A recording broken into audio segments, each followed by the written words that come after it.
Good morning. If you or someone you know is looking for work that is more meaningful and fulfilling, I want to introduce you to my friend Kerry Ahrend. Kerry and I first met online, and then we met in person at the Igniting Souls conference last October. But that's not Kerry's claim to fame. She has actually traveled the world, and she's delivered trainings and performance improvement interventions. And for over 10 years, she's also been a career development expert and helped lots of people that are seeking jobs. What's really cool is she is the author of a book that just released last month, and it's already in two #1 positions on Amazon as of today, and it's rising in some other ones too.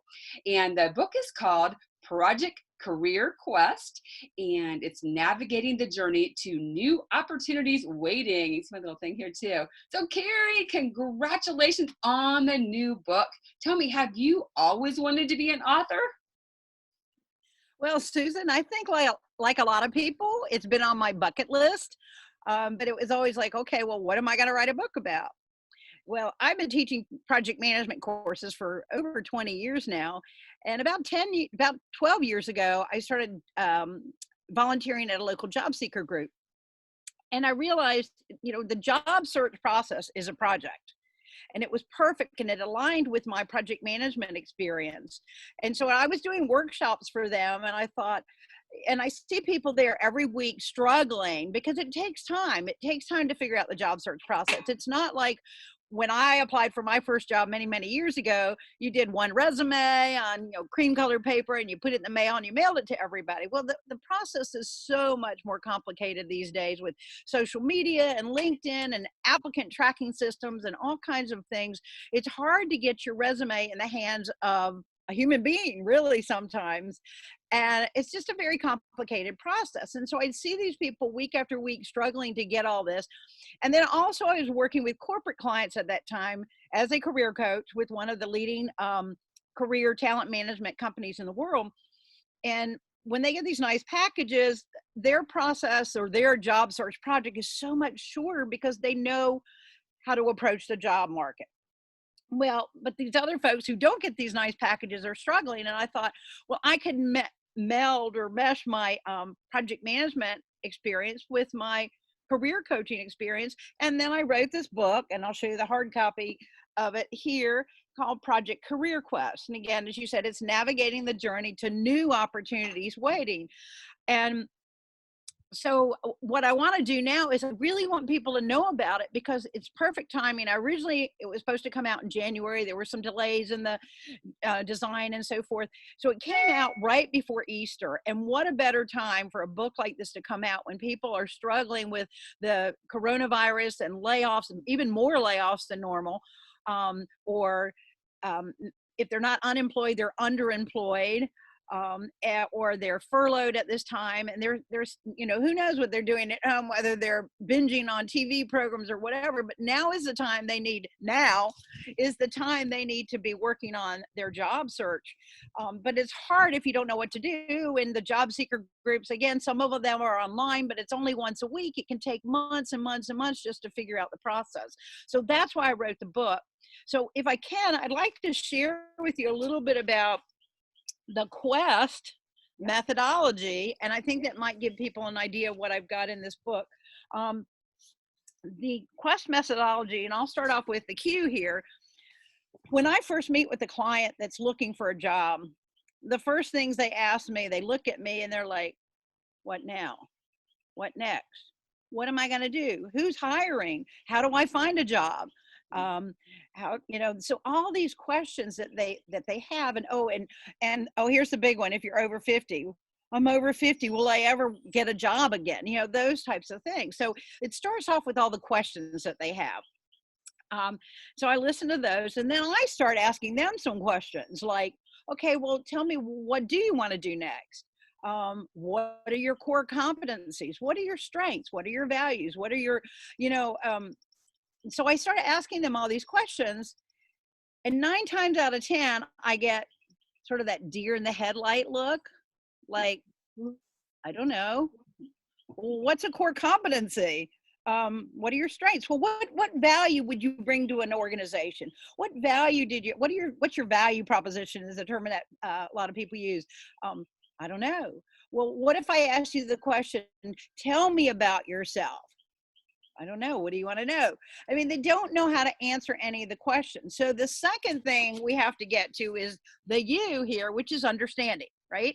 Yes. So I tell them, I say, not only are you a project manager now because you have a project, call it Project Career Quest, call it whatever you want, but you have a project, and a project has a definite beginning and end. And if you've been laid off, for example, the beginning has already started.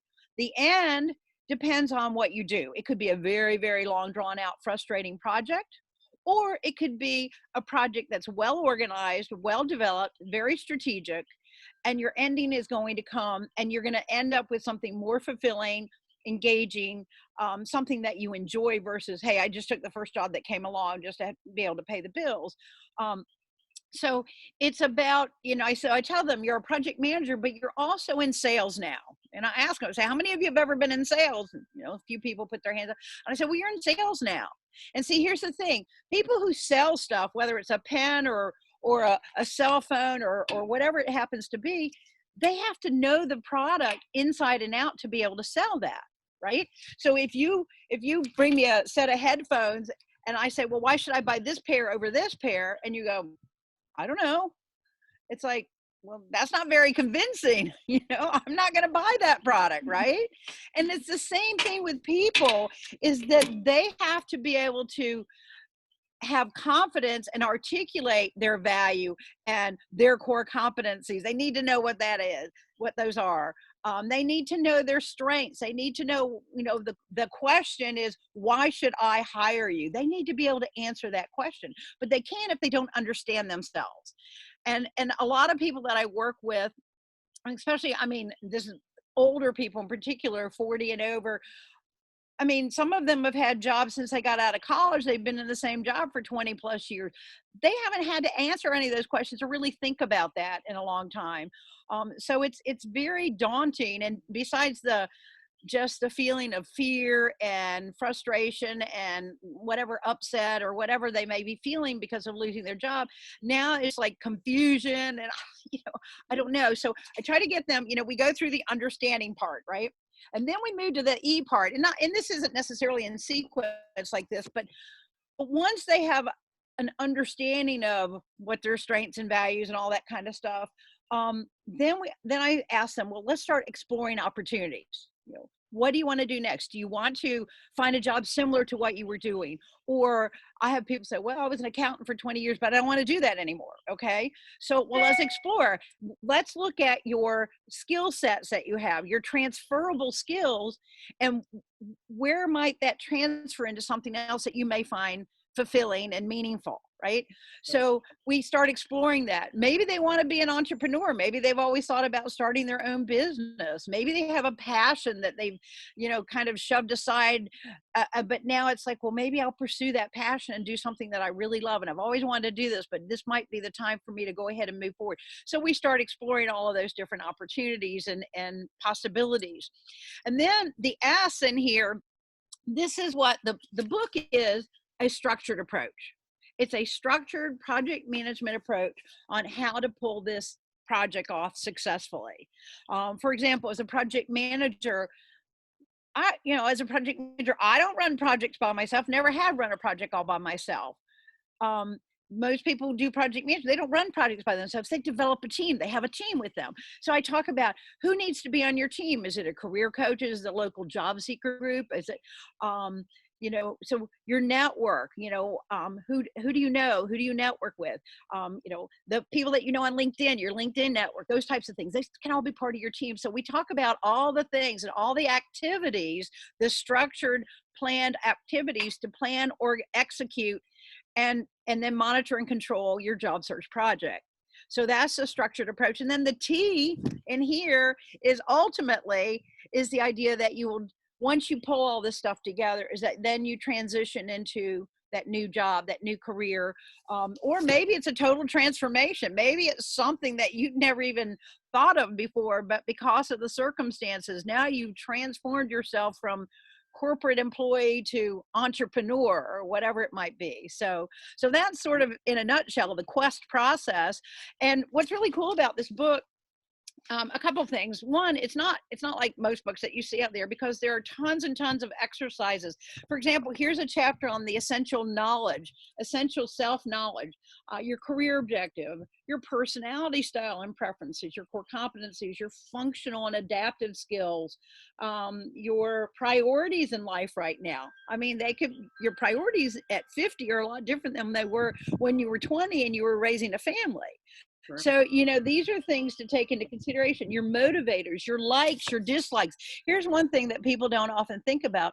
They don't think about what they dislike. And I tell them, they say, well, why do I need to know that? I say, because Yeah. 9 times out of 10, I pick up somebody's resume. And if I get them to tell me what they dislike, I look at their resume, I say, oh my gosh, you got all that stuff on here that you dislike doing. Why is that on your resume? They're like, well, because I've done that. I said, but your resume needs to be written not only with the skills and the knowledge that you have, but it needs to be written for the job that you want, not the job that you've had.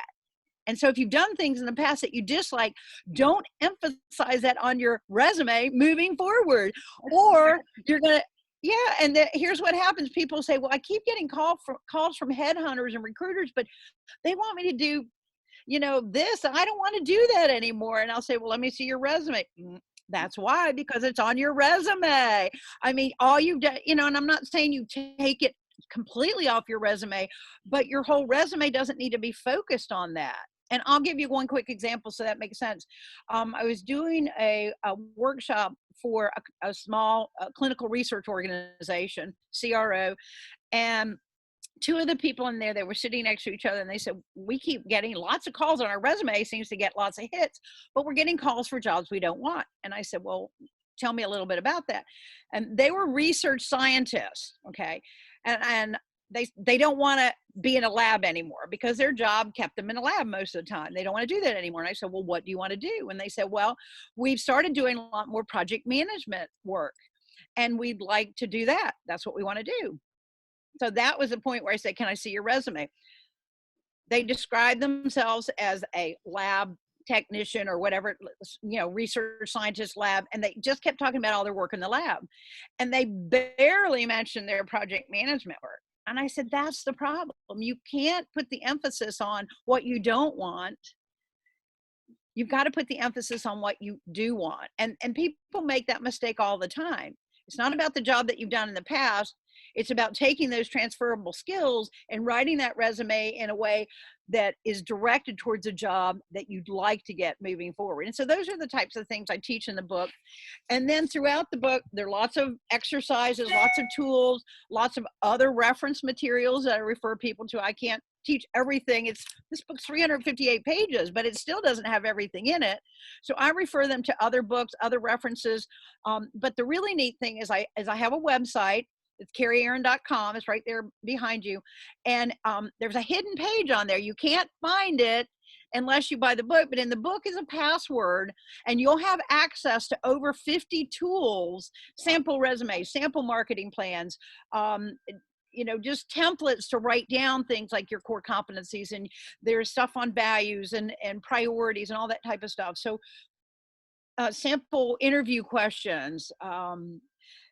I have a template on, I call it an assessment after you've gone on an interview. To do an assessment, I've got questions in there.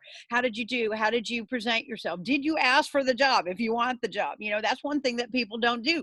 They walk out and they haven't asked for the job. And it's like, and I have lots of recruiter friends, and my recruiter friends say, I had one friend of mine said she had 2 people and she liked both of them, but she said one just left, shook her hand or whatever and left. And the other one said, I want this job. I'm looking forward to working here. And she gave that person the job. But so many people don't even think to ask for the job. So, I have those types of questions in there and that information throughout the book. Simple things that people can do, but they just don't think about it because they haven't been down this journey that many times before.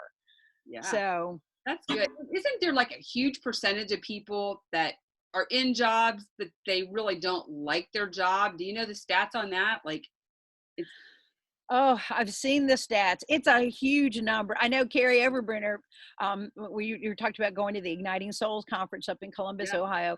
I know I've seen Carrie's mention that. It's a very high number of people that, really are in jobs. I mean, I was in a job for many years that there were some, I mean, I worked for a telecommunication company, so I had lots of different jobs. Some of them I loved more than others and so forth. But I finally realized what I wanted to do. And the experience I'd gotten in my years in corporate helped me to then transition into what I really wanted to do. But it did take me a long time to figure that out. I actually have a chapter in the book called Discover Your Passion, Discover Your Purpose. And in one chapter, I can't help somebody like read this chapter and you'll know exactly what it is, but I give them ways of figuring it out because I've been down that journey myself and finally figured out what I wanted to do. And 2 years before I left my company, and actually I was at a very fortunate time where they were offering a buyout package, but 2 years before I left, I went back to school. I got my master's degree. I got a project management certificate from George Washington University. I eventually got my PMP certification, which is a project management professional certification. And I set myself up so that I knew when I wanted to leave. And I will tell you that my last day of class in my master's degree program, which my company paid for, by the way, okay, Yeah. was on December 19th, and my last day of work was December 20th. Wow. Okay. But I mean, there are people who are sitting there right now going, I don't really want to do this forever. And so I kind of help. It's important to have a plan and think about, okay, you may not want to do this forever. You may have to do it for another year or two or three to get yourself in a position to leave. And that's what I did. And I knew at a certain point, it's now a good time to assess whether I want to stay here longer, or I want to move on. And I knew I wanted to move on, but I also knew that I wanted to work on a little bit more professional development so that I set myself up so that when I left, I felt like I was ready to move forward. And I was, and that's when I started my project management career. And within a couple months I was traveling. One of my first trip was to Barcelona, Spain. I mean, how exciting was that? I was like, wow, here I am going to Spain, and I've been all over Europe and Indonesia and Malaysia and Brazil. I did a lot of training down in Brazil for ExxonMobil, for Brazil Telecom. So, I mean, I set myself up for success. And so sometimes we have to make a plan.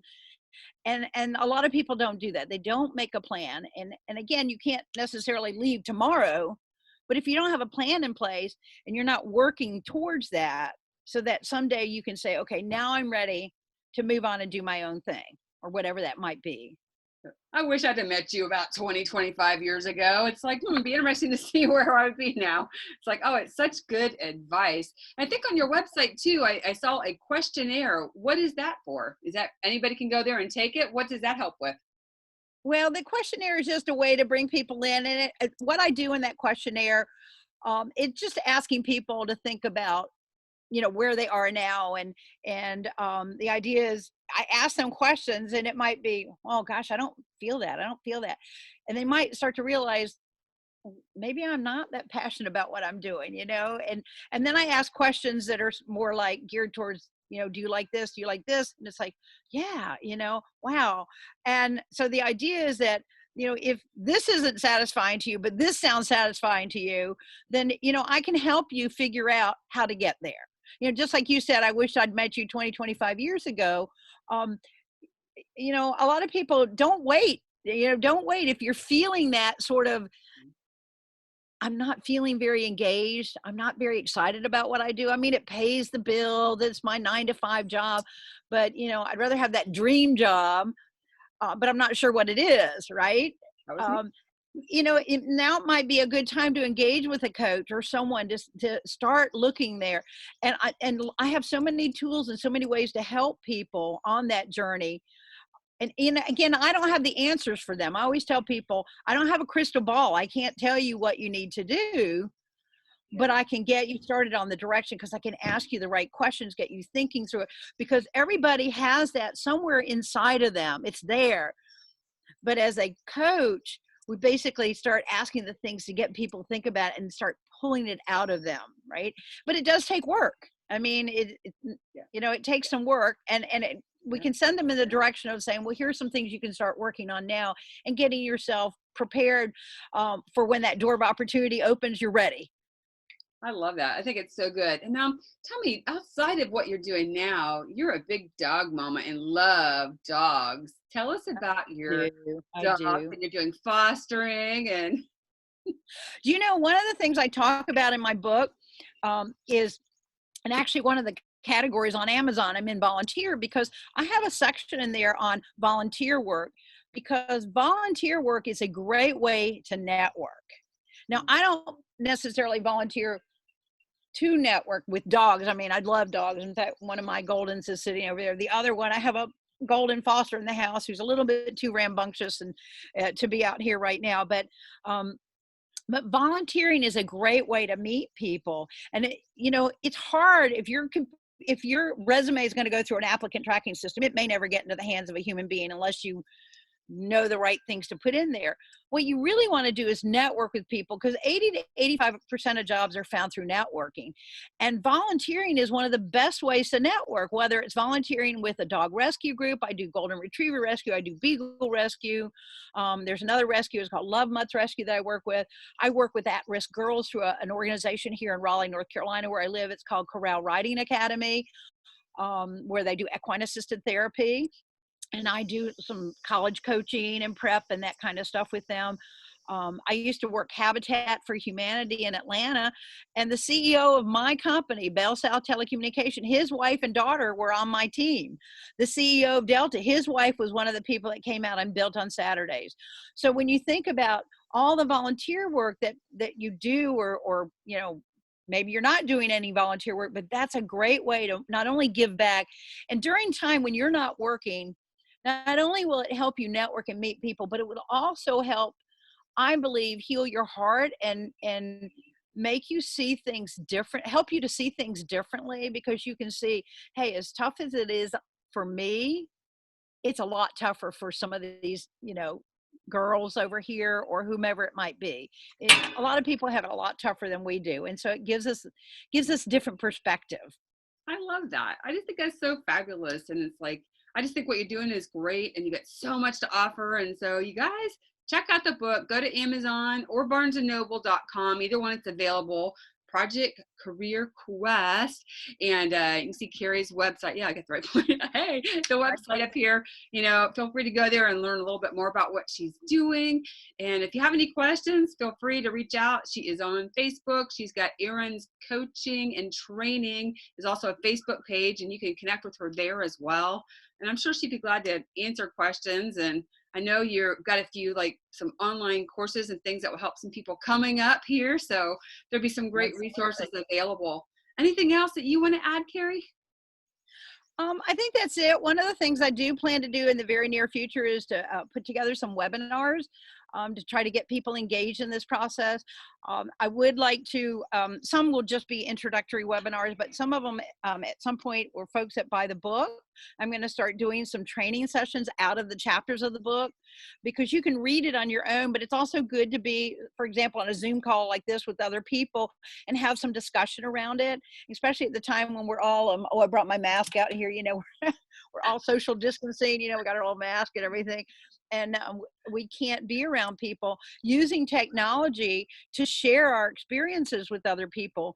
And even if companies aren't, there are companies hiring right now. Zoom is hiring, for example. I mean, what crazy business they've gotten through this whole thing where people are all working online. So there are companies hiring right now. I mean, there are new opportunities waiting right now.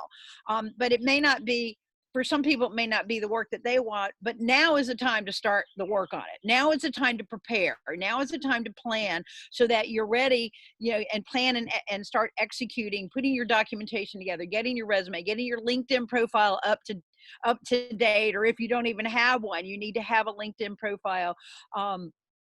Doing all the things that you need to do so that when jobs start to open up again, the economy starts to move again, that you're ready to jump right in there, and the value that you bring to an organization, your strengths, your core competencies, and you've built that confidence so that you can move forward successfully. So Susan, thank you so much.